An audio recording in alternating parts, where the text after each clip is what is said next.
அனைவருக்கும் வணக்கம். Welcome to Prahlad academy. Today நம்ம என்ன பார்க்க போகிறோம் அப்படின்னு சொல்லிட்டு பார்த்தீங்கன்னா, யூனிட் 8ல் 11th செகண்ட் லெசன் இருக்குது பார்த்தீங்களா. அந்த லெசனில் பண்டைய இந்தியா செம்புக்கால, பெருங்கற்கால, இரும்புக்கால, வேதக்கால பண்பாடுகள் அந்த லெசனில் யூனிட் 8க்கு என்னெல்லாம் கவர் ஆகுதோ அதை மட்டும்தான் இப்போ நம்ம பார்க்க போகிறோம் ஃப்ரெண்ட்ஸ். ஸோ வாங்க வீடியோக்குள்ளே போகலாம். இப்போது இந்த லெசனில் தமிழகத்தில் பெருங்கற்காலம், இரும்புக்காலம் அப்படின்னு சொல்லிட்டு ஒரு பார்ட் இருக்குது. ஸோ அதுதான் ஸ்டார்ட் பண்ணணும். நீங்கள் அதுக்கு முன்னாடி இருக்கிறதுலாம் ஹிஸ்ட்ரியில் கவர் ஆகும். ஸோ அதை அப்போ பார்த்துக்கிட்டால் போதும். யூனிட் 8க்கு எதுலேருந்து கவர் ஆகுதுன்னு சொல்லி பார்த்தீங்கன்னா, இந்த ஒரு 2 டாபிக் இருக்குது ஓகேங்களா. தமிழகத்தில் பெருங்கற்காலமும் இரும்பு காலமும், தமிழகத்தில் பெருங்கற்கால அகழ்வாய்விடங்கள் அப்படின்னு சொல்லிட்டு 2 கான்செப்ட். இந்த 2 கான்செப்டை மட்டும் பார்த்தாலே நம்மளுக்கு இந்த லெசனில் யூனிட் 8க்கு தேவையானதெல்லாம் இது முடிஞ்சிடுது. ஸோ வாங்க வீடியோக்குள்ளே பார்க்கலாம். தமிழகத்தில் பெருங்கற்காலம், இரும்பு காலம் அப்படின்னு சொல்லிட்டு பார்க்கும்போது ஸ்டார்டிங்கில் இறந்தவர்களை புதைக்கும் முறை பெருங்கற்காலத்திலேருந்து அப்படியே தொடர்ந்துகிட்டே வந்தது. என்ன சொல்கிறாங்கன்னு சொல்லிட்டு பார்த்தீங்கன்னா, தமிழகத்தில் புதிய கற்காலம் உருவாச்சு. அப்போ அந்த புதிய கற்காலத்தில் அந்த புதைக்கும் முறை இருக்குது பார்த்தியா, இறந்தவர்களை அந்த புதைக்கும் முறையானது பழைய கற்காலத்திலிருந்து, அதாவது பெருங்கற்காலத்திலிருந்து தொடர்ந்துட்டு வந்தது. இந்த புதிய கற்காலத்துலேயும் என்ன ஆகுது, கண்டினியூ ஆகுது அப்படின்னு சொல்லிட்டு சொல்கிறாங்க.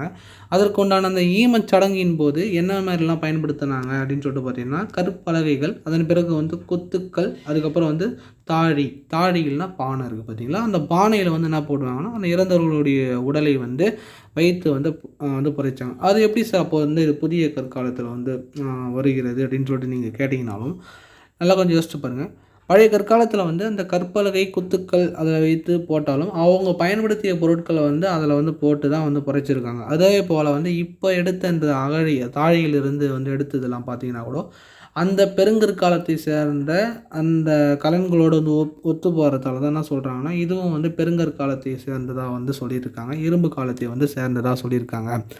தாழியில் புதைக்கும் வழக்கம் ஒரு மற்றொரு முறையாக இருந்தாலும் அதற்கான சான்றுகள் எங்கே கிடச்சிது அப்படின்னு சொல்லிட்டு பார்த்தாலும் ஆதிச்சநல்லூரில் இந்த இதற்குண்டான சான்றுகள் கிடச்சிருக்கு. தூத்துக்குடி மாவட்டத்தில் தான் அந்த ஆதிச்சநல்லூர் அப்படின்னு சொல்லிட்டு இருக்குது. தமிழகத்தில் இறந்தவர்கள் புதைக்கப்பட்ட அந்த புதைமேடுகள் இருக்குது. அந்த புதைமேடுகளில் தான் கருப்பு நிற மட்பாண்டங்கள் அதிகமாக கிடச்சிருக்கு. அப்போ அந்த முதுமக்கள் தாழியை பொருத்தப்பட்டு பெரும்பாலும் கற்கள் பயன்படுத்தாமல் எதை பயன்படுத்தியிருக்காங்க, அந்த தாழிகளை பயன்படுத்தியிருக்காங்க. முன்னாடி தான் அந்த கற்திட்டைகள்லாம் பயன்படுத்திட்டு இருந்தாங்க.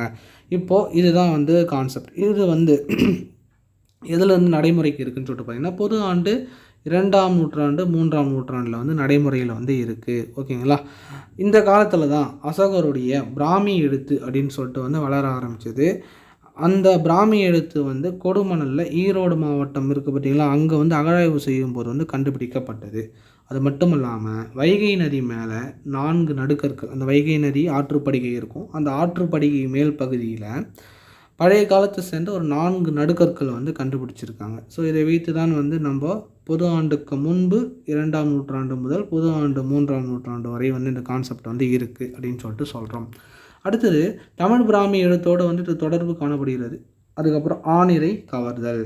அப்போது அப்போ இருந்தவங்கெல்லாம் ஆடு மாடுகள்லாம் மேய்ப்பாங்க பார்த்தீங்களா, அந்த ஆடு மாடுகள்லேயே கவர்ந்து வருவாங்க. அப்படி கவர்ந்து வரும்போது என்ன ஆகும்னு சொல்லிட்டு பார்த்தீங்கன்னா, பல்வேறு சண்டைகள் ஏற்பட்டு அதில் வீரமரணம் அடைந்தவங்களுக்கு இந்த நடுக்கல்லானது நடைபெற்றது. அது எப்போத்துலேருந்துன்னு சொல்லிட்டு பார்த்தீங்கன்னா, பொது ஆண்டுக்கு முதல் நூற்றாண்டில் அதற்கான சான்றுகள்லாம் கிடைச்சிருக்கு. போரில் இறந்த வீரர்களுடைய நினைவாக தான் அந்த நடுக்கல், நடுமரபு அந்த ஈம கொத்துக்கள்னு சொல்கிற அந்த கான்செப்ட்லாம் கிரியேட் பண்ண அதுக்கப்புறம் நட ஆரம்பித்தாங்க.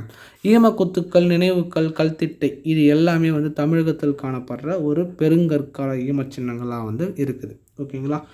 அப்போது இது ஒரு பாக்ஸில் சொல்லியிருப்பாங்க. கருப்பு சிவப்பு வண்ண மண்கலன்கள், மனித எலும்பு சான்றுகள், இரும்பு பொருட்கள் தமிழ்நாட்டில் எங்கே கிடச்சிருக்கு அப்படின்னு சொல்லிட்டு பார்த்தீங்கன்னா, கிருஷ்ணகிரி மாவட்டத்தில் வடமலைக்குண்டா அங்கே கற்பலகைகள்லாம் கிடச்சிருக்கு ஓகேங்களா. ரொம்ப ரொம்ப இம்பார்ட்டன்ட். இது கொஷின் ஏரியா ஓகேங்களா. அதுக்கப்புறம் பல நூற்றாண்டுகளுக்கு முன்னாடி இருந்த ஒரு குத்துக்கள் திருப்பூர் மாவட்டத்தில் சிங்காரி அப்படின்ற ஒரு இடம் ஓகேங்களா. அந்த சிங்காரி பாளையத்தில் குந்தலம் அருகே ஒரு இடத்துல கண்டுபிடிச்சிருக்காங்க. இந்த குந்தலம் அருகே எங்கே இருக்குன்னா, அந்த குந்தலம் அருகே உப்பாறு அப்படின்ற ஒரு நதிக்கரை இருக்குது. அந்த நதிக்கரையில் வாழ்ந்த பண்டைய கால மனிதர்களுடைய வாழிடங்களாக தான் என்ன இருக்குது, அந்த உப்பாறு நதிக்கரை இருக்கிறது.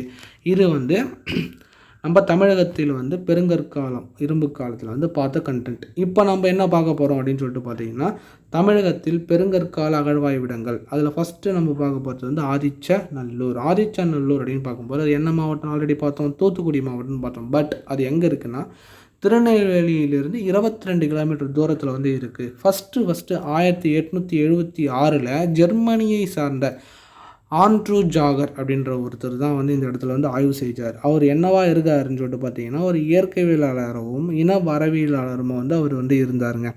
அப்போ அவர் அங்கே என்னெல்லாம் கண்டுபிடிச்சார்னா, சுடப்பட்ட மட்பாண்டங்கள் வந்து சின்ன சைஸ்லேருந்து வேறு வேறு சைஸில் இருக்கிற மட்பாண்டங்கள், அப்புறம் இரும்பு கருவிகள், ஆயுதங்கள், அப்புறம் எலும்புகள், மண்டையோடுகள் இதெல்லாம் கண்டுபிடிச்சி தன்னோடு வந்து எடுத்துக்கிட்டு போயிட்டார். இப்போது அந்த இதுவெல்லாம் எங்கே இருக்குதுன்னு சொல்லிட்டு பார்த்தீங்கன்னா, பெர்லின் அப்படின்ற அருங்காட்சியகத்தில் வந்து இப்போ அவர் எடுத்துகிட்டு போன பொருளாக இருக்குது. அதுக்கப்புறம் என்ன நடந்தது அப்படின்னு சொல்லிட்டு பார்த்தீங்கன்னா, இந்த இடத்துல இந்த ஆள் வந்து எடுத்துகிட்டு போயிட்டாரா.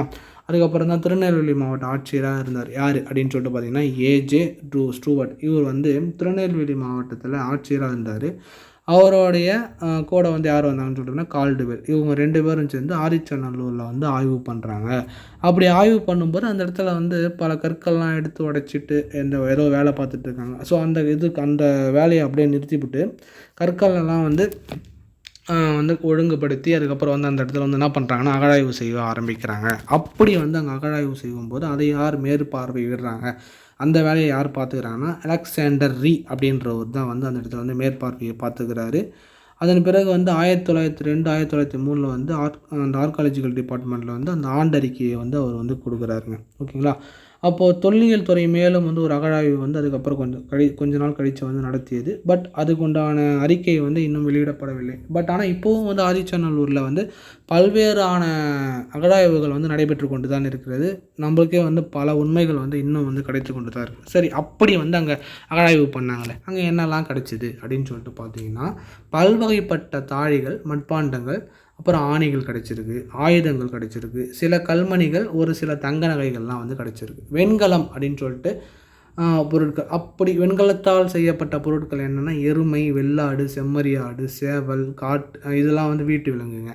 காட்டு விலங்குன்னு பார்த்தோன்னா புலி, மிலா, யானை இந்த 3மே வந்து வெண்கலத்தால் செய்யப்பட்டதாக கிடச்சிருக்கு. அதுக்கப்புறம் வந்து துணி, மரப்பொருட்களுடைய எச்சம் அது எல்லாமே வந்து எங்கே கிடச்சிருக்குன்னு சொல்லிட்டு பார்த்தீங்கன்னா ஆதிச்சநல்லூரில் வந்து கிடச்சிது. அந்த டைமில் தான் கால்டுவெல் அந்த பக்கம் வராது. அப்படி வரும்போது கீழே நடந்து போயிட்டே இருக்கும்போது காலில் ஒன்று தட்டுப்படுது. என்ன தட்டுப்படுதுன்னு சொல்லிட்டு பார்த்தீங்கன்னா, செம்பிலால் ஆன ஒரு வளையல் வந்து கால்டுவெலுக்கு கிடச்சிருக்கு.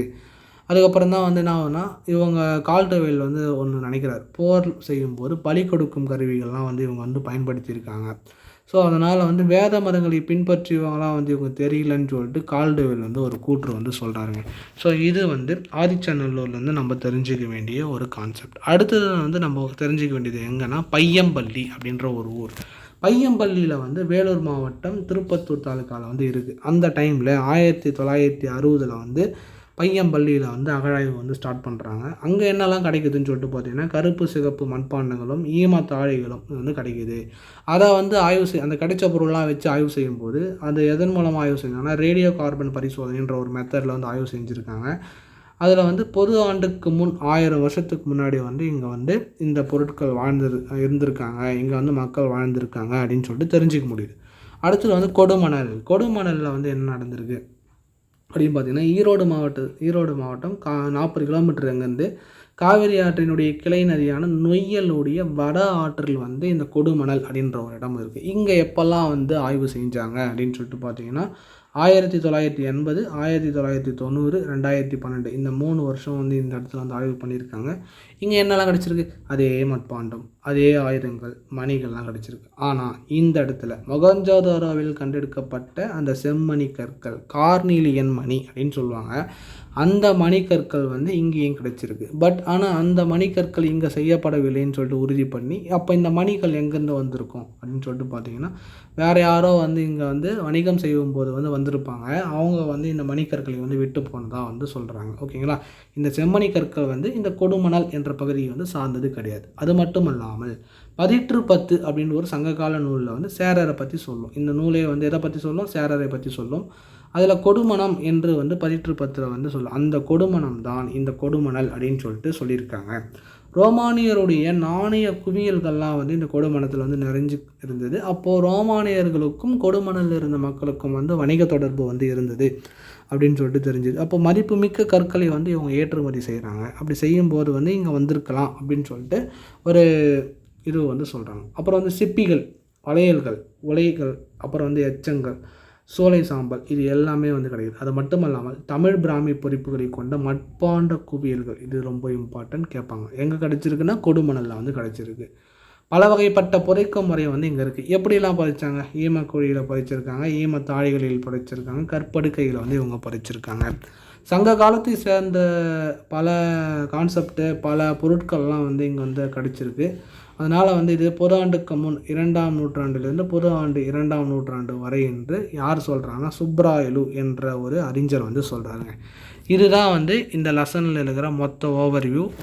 இதை பார்த்துட்டு நீங்கள் அந்த லெசனில் இருக்கிற அந்த டாபிக் மட்டும் படிங்க, போதும், எனாஃபாக இருக்கும். இந்த வீடியோ வந்து உங்களுக்கு பிடிச்சிருக்குன்னு நினைக்கிறேன். ஐ ஹோப் இந்த வீடியோ உங்களுக்கு பிடிச்சிருந்ததுன்னா லைக் பண்ணுங்கள், ஷேர் பண்ணுங்கள், சப்ஸ்கிரைப் பண்ணுங்கள், மறக்காமல் பெல் பட்டனை வந்து தட்டிக்கிங்க. Thank you all.